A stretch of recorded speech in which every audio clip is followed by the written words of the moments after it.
This meeting will be recorded and made available at a future time on the GDC website, so that will be available. But today I'd like to talk to you about gene expression clustering and GDC 2.0. My name is Bill, and let's go over the agenda next. So the first thing we're going to do is a very quick overview of what gene expression in the GDC is, how the data is produced, and kind of what we have. That'll be followed by what most of this presentation will be, which will be demos. The first will be the gene expression clustering tool in the GDC data portal, followed by a demo of the gene expression API. After that, we'll do a very quick demonstration of how to download the gene expression files from the portal. And then after that will be a Q&A session. So if you have any questions during the presentation, feel free to type in the Q&A panel any questions you have. There is a chat panel and a Q&A panel. I'd recommend typing in the Q&A one. And if you don't see it right away on your screen, click the three dots. I think it'll be on the bottom right, depending on your version. And you should see a Q&A button there. So type any question you have in there throughout the presentation, and we will answer them at the end. So getting started with an introduction to gene expression in the GDC. This is just a short overview of the pipeline that the GDC uses to create gene expression files. So first, either tumor or normal reads are aligned to the reference genome, GRCH38. It's what we used for all of the alignments in the GDC. And those are aligned with STAR. This creates three alignments: one genomic alignment, one transcriptome alignment, and one chimeric alignment. So these three are generated. And then STAR also generates counts for each gene, the number of reads that are mapped to each gene. Custom scripts in the GDC normalize the counts using several methods that include TPM, FPKM, and FPKM upper quartile. And that data is made available in a TSV file. So it can be parsed out with a spreadsheet or a Bash or Python or whatever you're using. So there are two ways to access gene expression data in the GDC, and that is besides downloading the actual files. The first is in the portal. We have a gene expression clustering tool. That's what most of this presentation will be about. And this allows you to visualize gene expression data within your cohort, and you can use a custom or curated set of genes. There's lots of other features, and we're going to get into those. But the gene expression API is also available. That's what the clustering tool is built upon, and it is now available directly for anyone who would like to use it. So it allows you to programmatically retrieve gene expression values using, of course, a custom set of genes, and this only provides you the values. This would be in the instance that you're trying to perhaps visualize it using your own tool or using a different type of visualization. This will provide you the values. Of course, it's because it's mostly just command line interface. There won't be any visualization there. But just to give you a quick recap of what the GDC 2.0 is all about, here's the workflow. You may have seen this in previous webinars, and it starts with building a cohort. You break it down to only the cases that you're interested, only the patients you're interested in. And that cohort of patients can be brought around to any of these analysis tools or some of these other tools to download files or project information. But today what we're going to be focusing on is first building a cohort, followed by analyzing the cohort using the gene expression clustering tool, which is circled right here. This actually comes from a previous version, so this is going to look a little bit different. We have more tools now, so you'll see them there. So now let's get on to the demo. So I'm going to go ahead and end this PowerPoint presentation and open up, move this out of the way real quick. I'll open up the data portal homepage here, portal.gdc.cancer.gov. On the left here is just a little bit of additional information about what we're going to be doing. So uh, this is just kind of a smaller presentation here.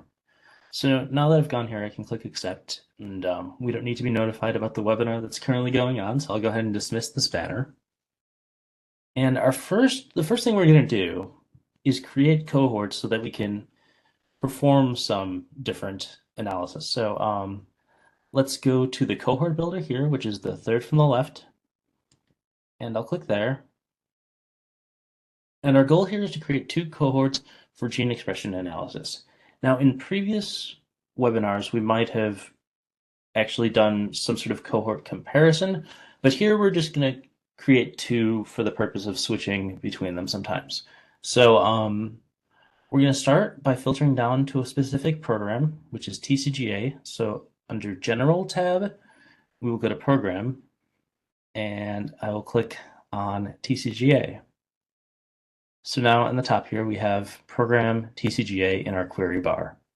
So for our first cohort, we're going to filter it down further for tissue or organ of origin, lung, and OS, or not otherwise specified. So in the same panel here, we can see tissue or organ of origin.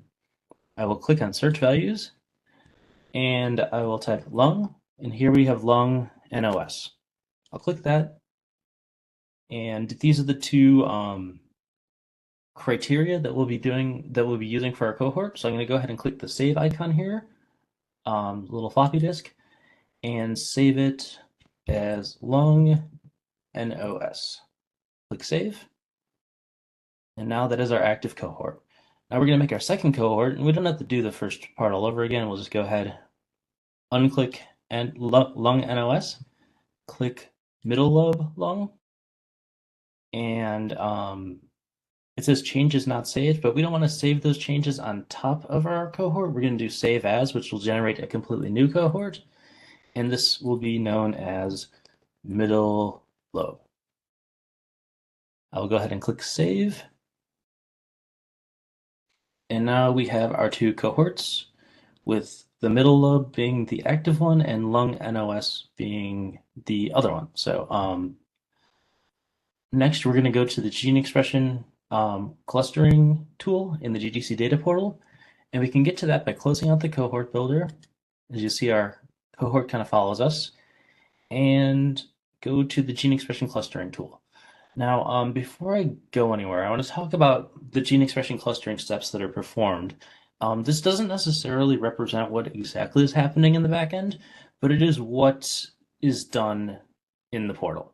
So our first question that needs to be answered is which cases have gene expression data? That can be answered right here by not even going into the gene expression clustering tool yet. You can see right on the outside, it says 37 cases. Our entire cohort is 37 cases, so all of the cases in this particular cohort have gene expression data. If I were to go to the other one, same thing, 51 cases in the cohort and 51 gene expression clustering cases. So we're good there. Now, the second and third questions, and we're going to get into that in a second, is which genes are most variably expressed within this cohort? And then what are the actual expression values of these genes? So let's hit the play button here. And it takes a bit to load since it's doing many calculations here. Let's give it a second. And here is the heat map that's generated.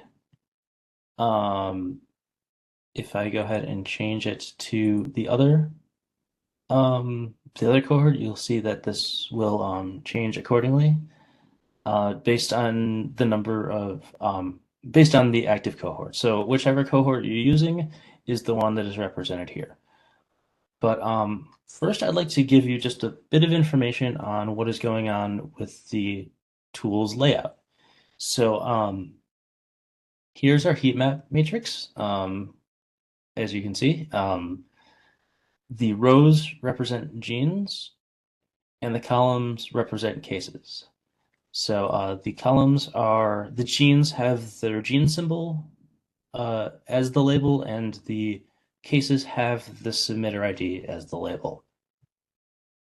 In each cell here, we have blue, which represents a lower gene expression value, with red representing a higher gene expression value. And more intense red means higher, more intense blue means lower, and white means closer to zero.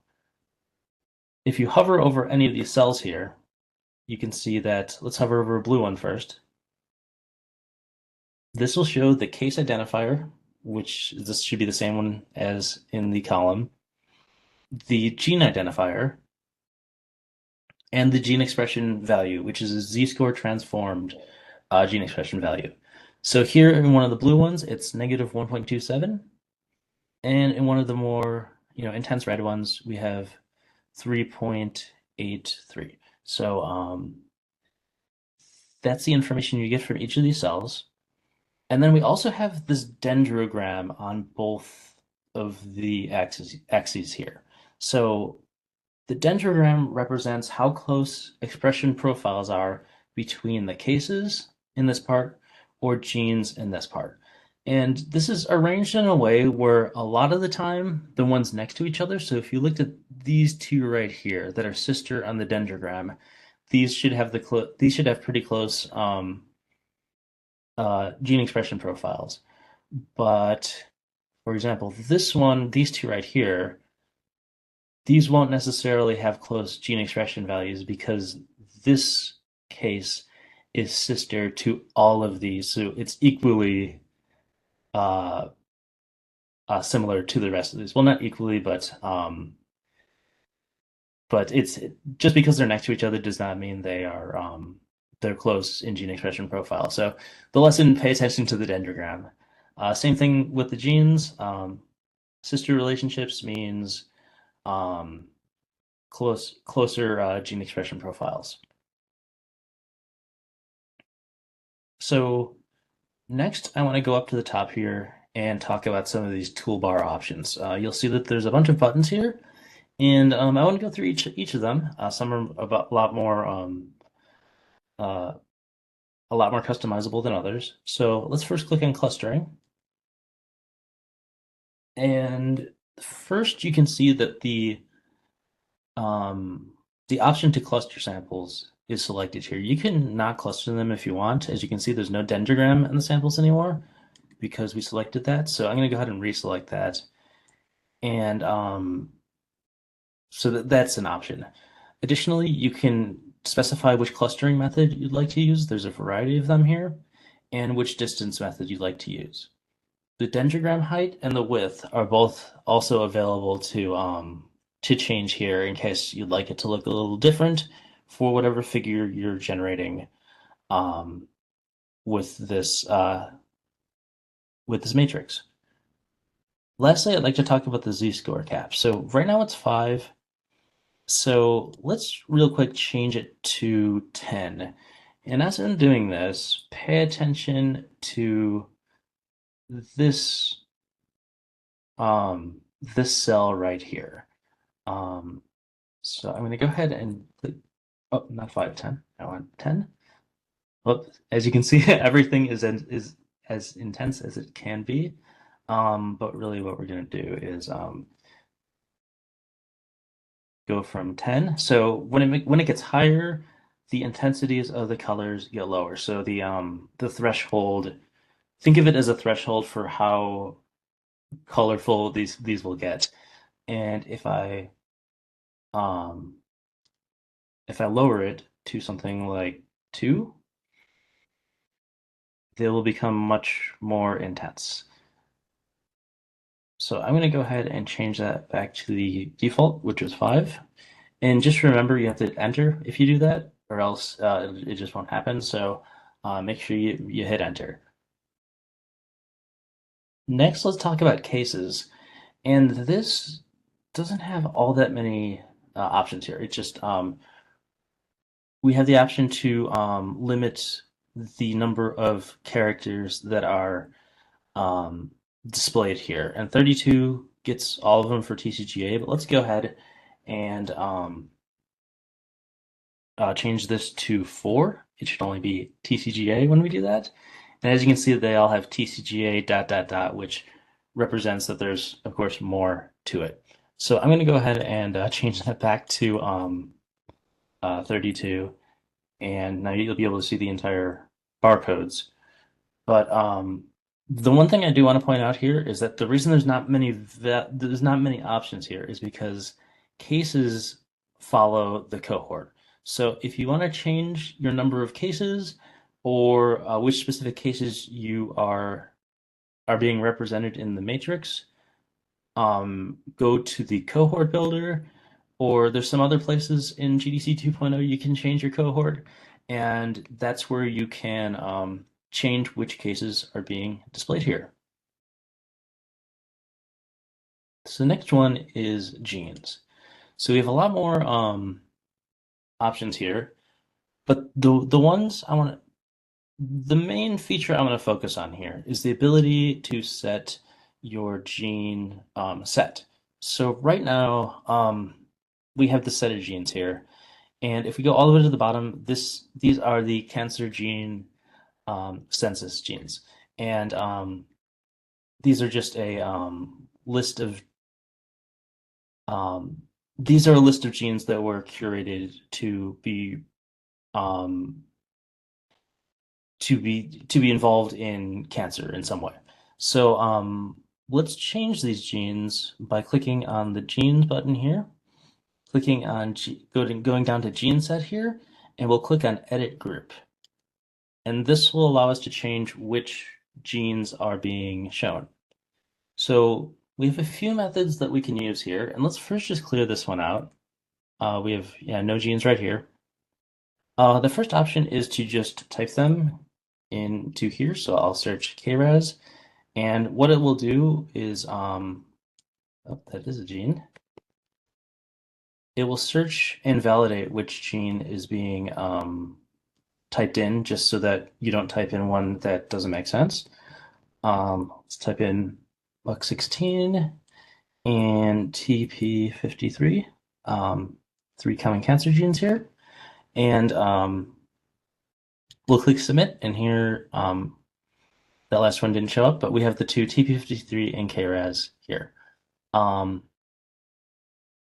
uh, the other option here is click edit group, and we'll clear this once again, and we will load the top variably expressed genes. This calculates which genes within this cohort are most variably expressed and gives you the top 50. So let's click that. It'll take a bit to do the calculation, but it is based upon your cohort specifically. So here are the top most expressed genes in this cohort. We'll click submit, and that gives us a whole new set of genes here. As you can see, it's about half the length as it originally was because the cancer gene census was about 100 long. The last option here is to pick from an external database, specifically the MSIG-DB, and we'll clear this out, and I will type one, and because we're looking at lung cancer, I'll search for lung, and here is the lung cancer survival set, so go ahead and click that. This is a pre-curated list of genes that can be used here. And I'll click submit, and here now we have these genes represented. So if you're interested in gene sets from the MSIG-DB database, feel free to use that. So next is the variables button on the toolbar. And this allows you to add clinical or biospecimen variables to your matrix. So I'll go ahead and click here, and now the first thing I'd like to do is find the primary diagnosis. And here it's popped up here. So when I click on that, it'll open the diagnosis and kind of show you to where the to where the field is, and we'll click on primary diagnosis, and that gives us a check mark next to it. The other thing I'll look for is gender, which actually I can just find under demographics, so I don't need to search. And I will click on that. So I have two check marks. We have the option here to submit two terms. So I'll go ahead and click that. And now at the bottom here, we have primary diagnosis and gender. So additionally, we can add or the other thing I want to show you is that these two will have a legend added to the bottom here. So we have primary diagnosis, and the blue ones represent adenocarcinoma with mixed subtypes. So here they are here. Uh, the red ones are squamous cell carcinomas, NOS, these here. So so you can tell which one's which. And then in the gender, we have blue is female and orange is male, and these are represented here. If you'd like, you can take this and you can click on each of these, and I'll show you later how to do those with the genes. And whoops. And you can use this to sort by either of these. So if I was to sort by primary diagnosis, it will sort. We have the primary diagnosis in each of these, and then within each primary diagnosis, we have the gender sorted by these are the males that have adenocarcinoma NOS, the orange one, and the females that have adenocarcinoma NOS. And this is similarly sorted here in the red squamous cell carcinoma. And these two, it doesn't really matter because there's only one of each. Um, yeah, adding another gene expression as a variable can be done. So I'll go ahead and click variables. And instead of dictionary variables, I'll click on gene expression here. So what this allows us to do is enter a gene. So let's just type in TP53 and submit one term. And this puts the TP53 gene expression underneath too. So that can be sorted also. I'm not going to click that right now because we have some more stuff to talk about. And yeah, so I'll go ahead and go to the next one. The cell layout just kind of gives you some options for visual features. So the outline, the beam color, which is like when you highlight it, what color it is. So if I wanted to make that say green, I could do that. And now it's green. The legend layout is something similar. It allows you to change some of the sizes and indentations for the legend down here. So if you're creating a feature and you're interested in doing that, or creating a figure, that's a way you can customize it to whatever you or the journal needs. So the last button on this is download, and this gives two options. The first is to download as an SVG image. This downloads this entire figure as an SVG image that it'll just be an image, not really dynamic or anything. If you're looking to download the data that's associated with this particular matrix, you can download it as a TSV. The one caveat I want to put out there is that when you download the TSV, it is arranged in the opposite way as the matrix, as in the rows will be cases and the columns will be genes. If that's a problem, you can always transpose it, but I just wanted to put that out there so you know. So there's a couple other miscellaneous functions I want to point out. One is the ability to zoom here. So the hand button can be used to bring it around, but if you hover over the zoom button, you can zoom into the matrix, and this has gotten closer. We can go back and forth. It's usually when this is much bigger that matters more, but let's zoom all the way. And yeah, that's not much different. It matters more when there's a lot more cases here. But the other function I want to show you is that when you click gene here, You can do the same thing we did with the variables down here, in which you can press this little triangle on the left, and this will allow you to sort by gene expression. So as you can see, this gene up here has been sorted from low gene expression to high. And the thing I want to point out that I didn't point out before is when you sort by a particular one of these row features, it completely, there's no way you can still cluster by gene expression simply because it's now sorted in this particular way. So if I were to go to clustering here and I wanted to recluster them, I could do that, but it is no longer sorted. Um, Alternatively, you can rename this. So I can give this a new name, and this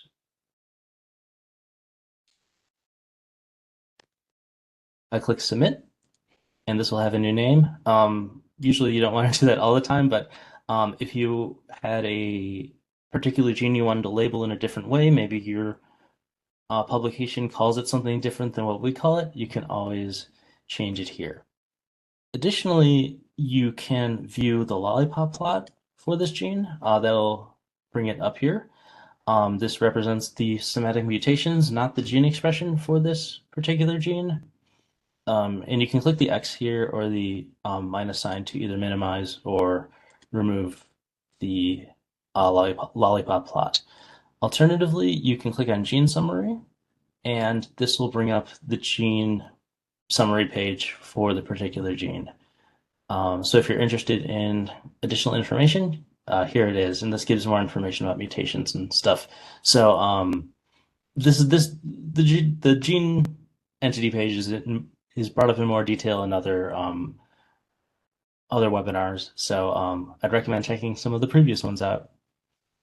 If you were to click one of these cases here, you have two options. One is to view the case summary page, and the other is to view a disco plot, which I'll click on here. And this shows the somatic mutations that are in um, this particular case in the entire genome. So, and it's arranged in a circle. So you can see these genes here. And it gives more information, but these are all also somatic mutations. These aren't gene expression values here. So I'll click out of that. And that's the end of the demonstration for the visual interface. And now I'd like to get into the gene expression API demonstration. So let me move this a little bit out of this way. And we have a few things to look at here. So this is our terminal. We're using Bash. And here is a just a text editor we're going to use to show you some things. So let's go ahead and get into reviewing what the clustering steps are. So what was shown on the portal is, which genes have gene expression data, which genes are most variably expressed, and what are the actual expression values. And this is important because these represent the three API endpoints that are used for gene expression clustering. So here's a review of here's a slide representing what each of these three endpoints are. So it's the GDC API URL / gene underscore expression / and then something else. And what are those something else's? The first is availability. This displays whether a case or gene has gene expression data. The second is gene selection. This displays the most variably expressed genes within a set based on the number that you'd want. So the top two most variably expressed genes, the top 10, whatever you're looking for. And then third are the values. This displays the actual expression values for a set of genes for a set of cases. So let's get into one of the demonstrations here. And this is the Gene Expression API availability endpoint. So what you need for this are a list of cases and a list of genes. But before we get into that exactly, let's talk about how a gene expression API call can be constructed. If you don't have experience with the command line, feel free to follow along or watch this video later. This should allow you to run this without any problem. So here we're going to use curl. If you have more experience with like something like Postman, this should give you the information you need to run it on there. But we're going to use curl, and let's get started. So first, I'm going to type curl space X for which request we're using. We're using a post request because we're going to use the our payload as a separate file.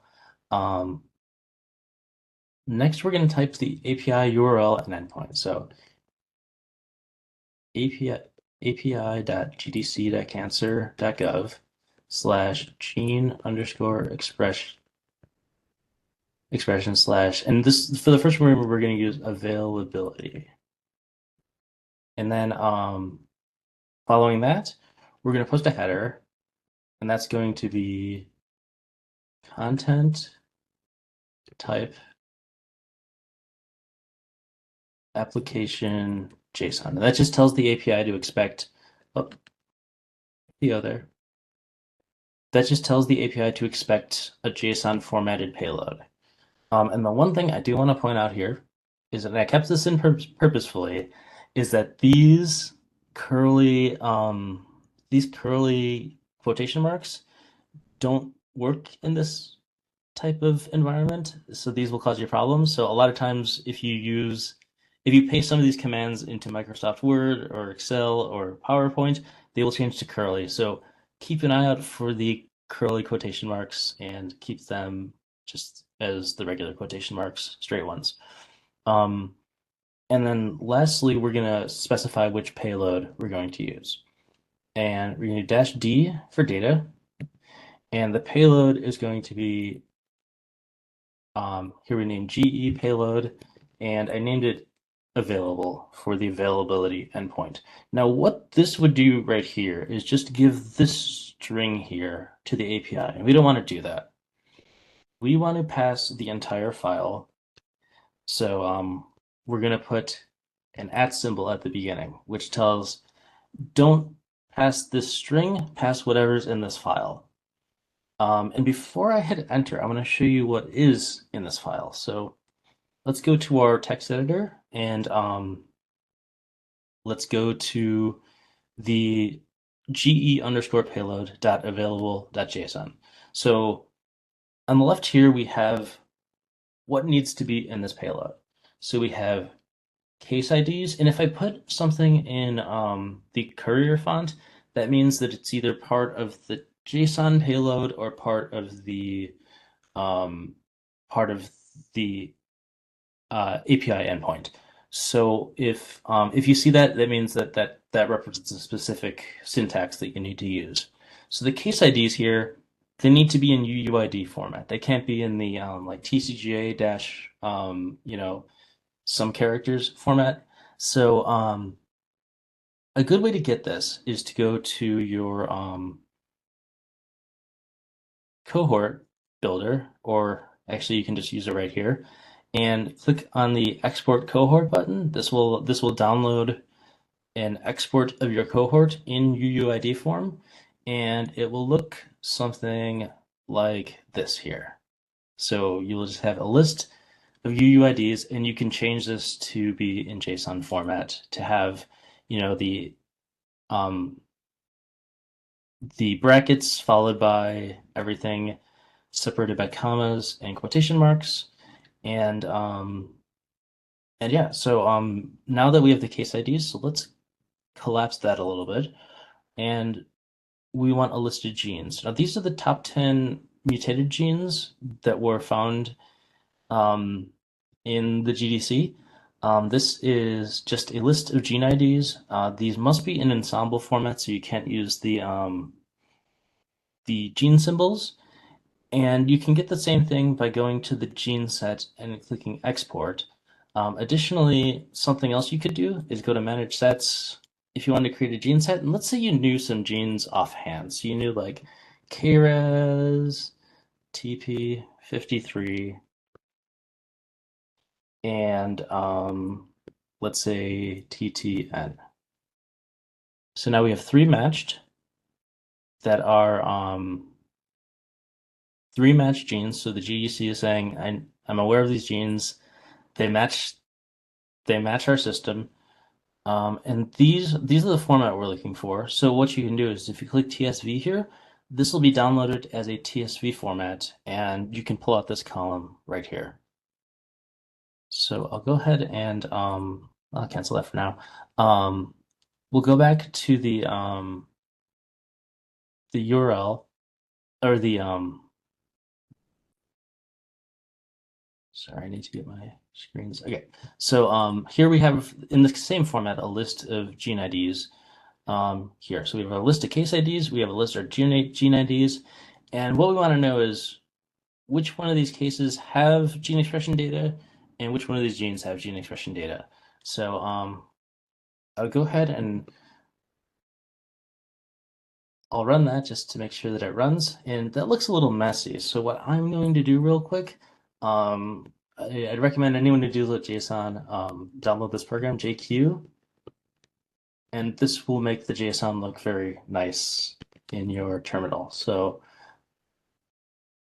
here we have just the case IDs here under the details key, and has gene expression values is either true or false. And we know our entire cohort is true, so everything we see is going to be true here.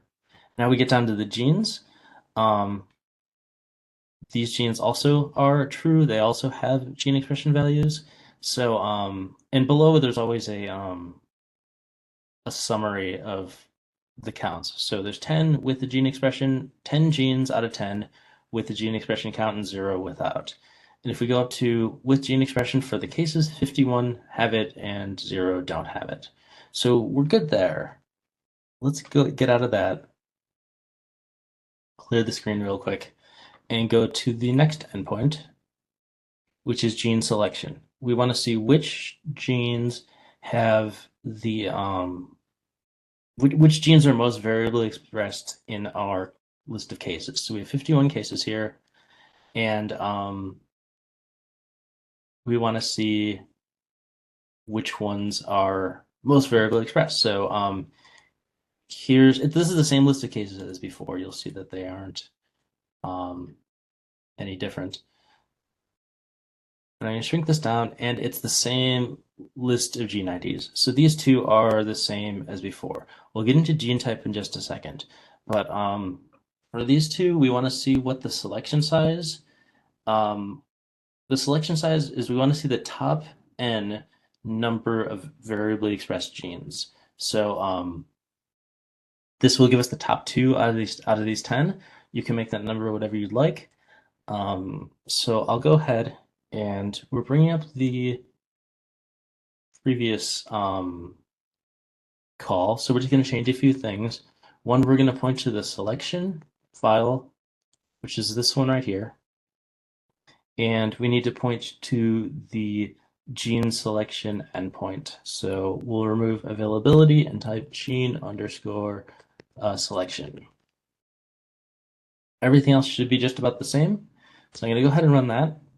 And if you remember, we asked for the top two. Here are the top two. It's TP53 and KRAS. And here are the log2, UQ, FPKM medians, and standard deviations. So these are the two most top expressed. And the other option to look for the most top expressed genes is one thing you might ask is, what if I want to know out of all the genes, which are the most variably expressed? And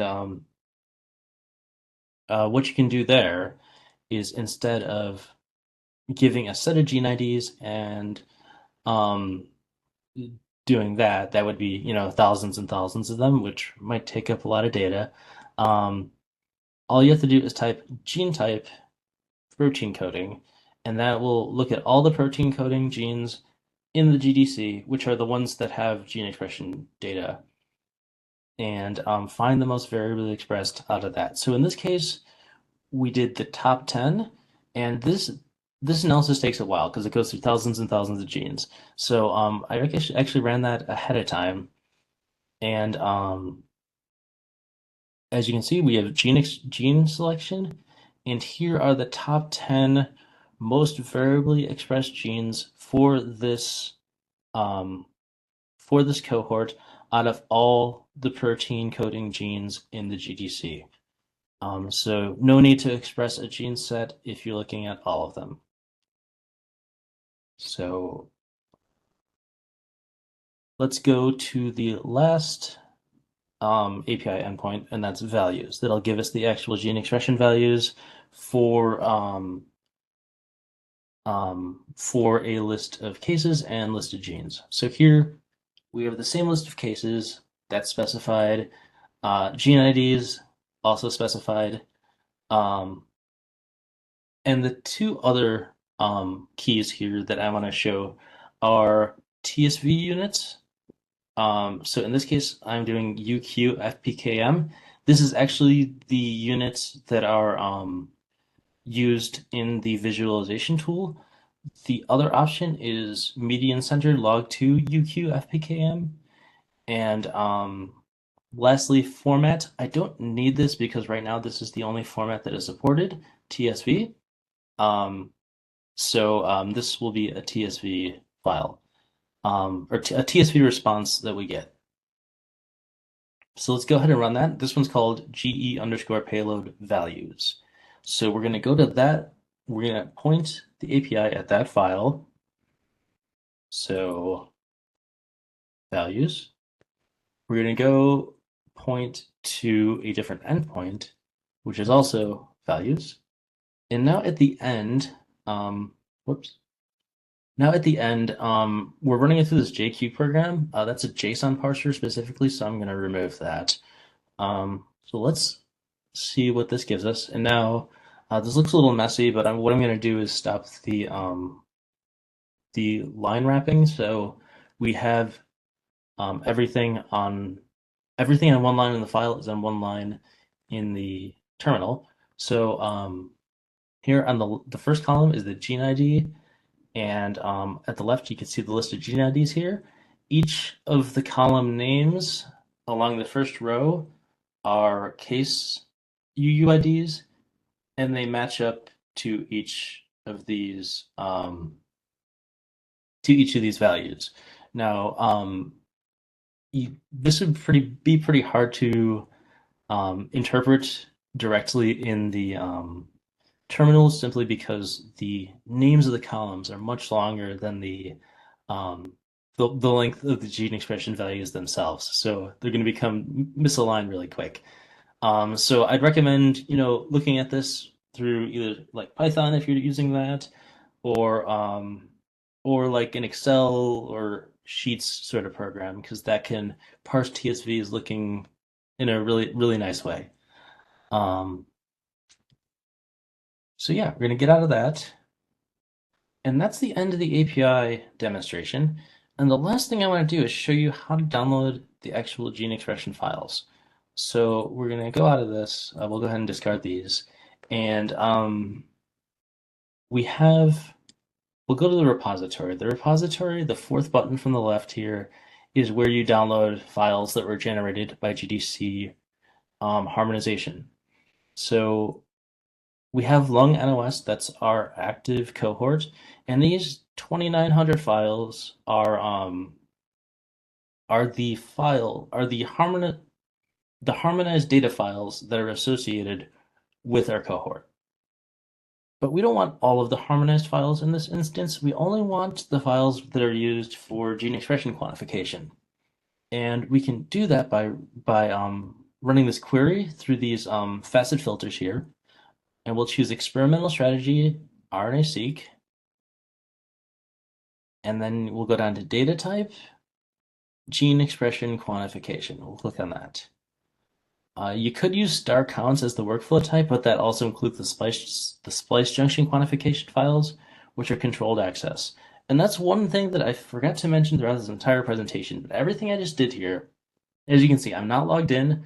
I'm not in any special environment. This can be done by anyone with access to the to the internet. So anybody can use this feature, and most of the gene expression data that GDC has is open access. That's the data that can be looked at in the visualization.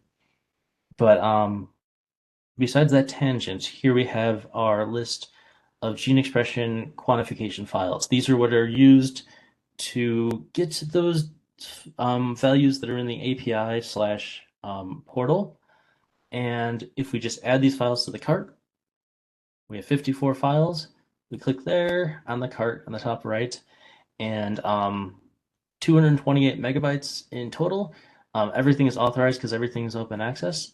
And I could download this directly through the cart, through the browser. That wouldn't be too much of a problem. 228 megabytes, not too much of an issue. If you're more comfortable using the data transfer tool, which keeps things maybe a little bit more organized, or if you're already doing that, you can download a manifest, which you can pass to the data transfer tool. We have lots of webinars that go through that process, so I'd encourage you to take a look at some of those if you're interested. Additionally, you can download associated data, which gives you the ability to download clinical, biospecimen, a sample sheet, which is just some commonly requested fields, and metadata, which is everything about every file. So those options are there too. So anyways, I'd like to thank everyone so much for listening to me talk about RNA or gene expression in the GDC. A few things I'd like to point out is one, if you were to go to docs.gdc.cancer.gov, or if you go to GDC apps in the top right here, click on that and click on documentation. That'll bring you directly to this website. You can get to the gene expression clustering documentation by going to the data portal column, clicking on that, and choosing gene expression clustering. Alternatively, you can get to the API documentation by clicking API and choosing data analysis here. So this will give you information on the gene expression API. One last thing I want to point out is that these are some of our documentation locations.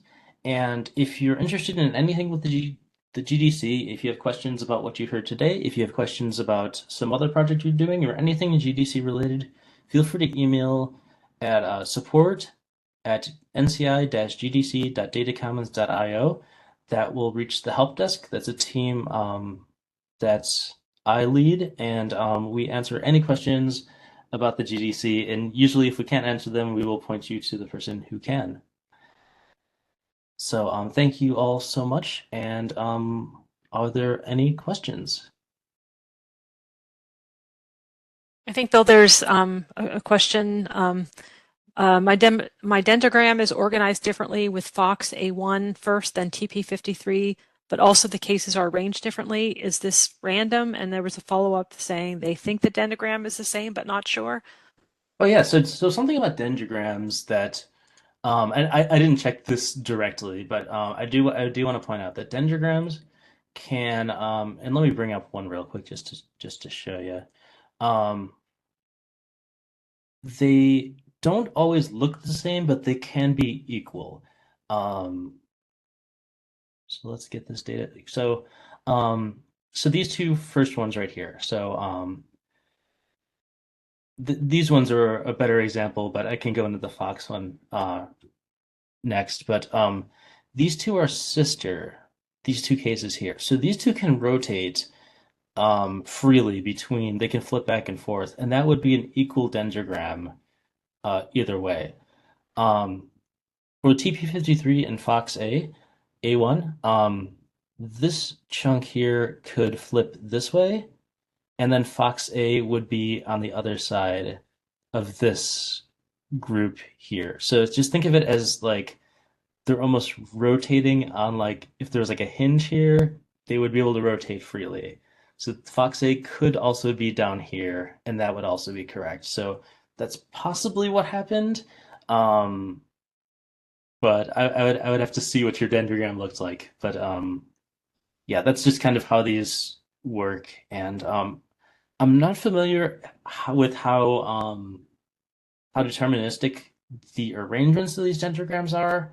but in my experience in phylogenetics, they usually are not 100%.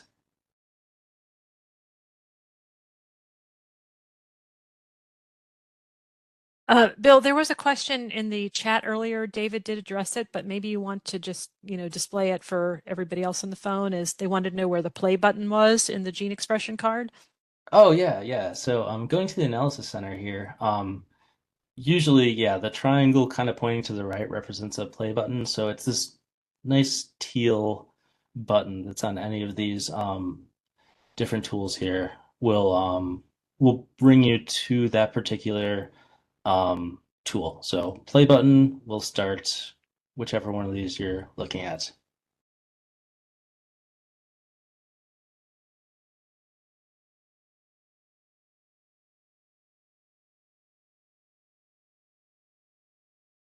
All right. Are there any other questions? Feel free to type in to the Q&A panel if you have any more.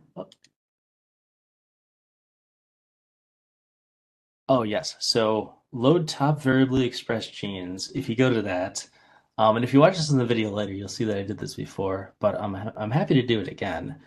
If we go to gene expression clustering and I go to genes and let's edit group, clear it.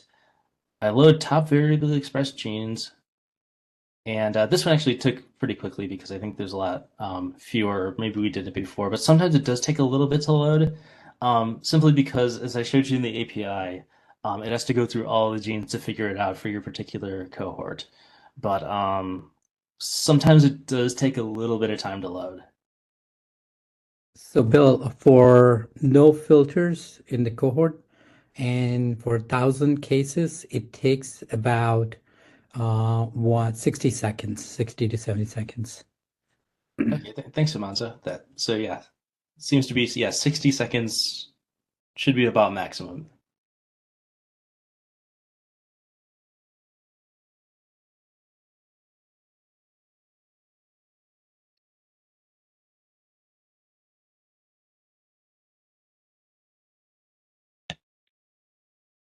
Okay, are there any other questions about gene expression or anything about the GDC?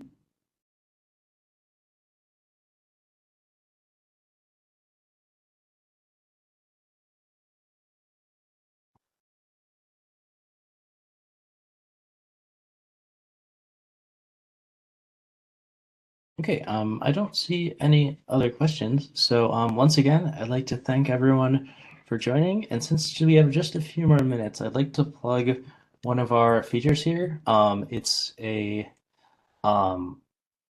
if you're interested in, happenings at the GDC, you'd like to learn about what new releases are coming out, which new datasets are coming out, which new tools are coming out, you can click on this support button here. Um, oops. And sorry, some of these WebEx panels are in the way. Here we go. Go to support and click on join the GDC user listserv. And this will bring you to a website in which you type in your email address and you will receive emails from the GDC whenever there is some event or a new release or a major new feature that's coming up. So yeah, if you're interested in all, I would recommend going to gdc.cancer.gov, hovering over support, and clicking on join the GDC user listserv. So if there aren't any more questions, thank you all so much for joining, and I hope you have a good rest of your day.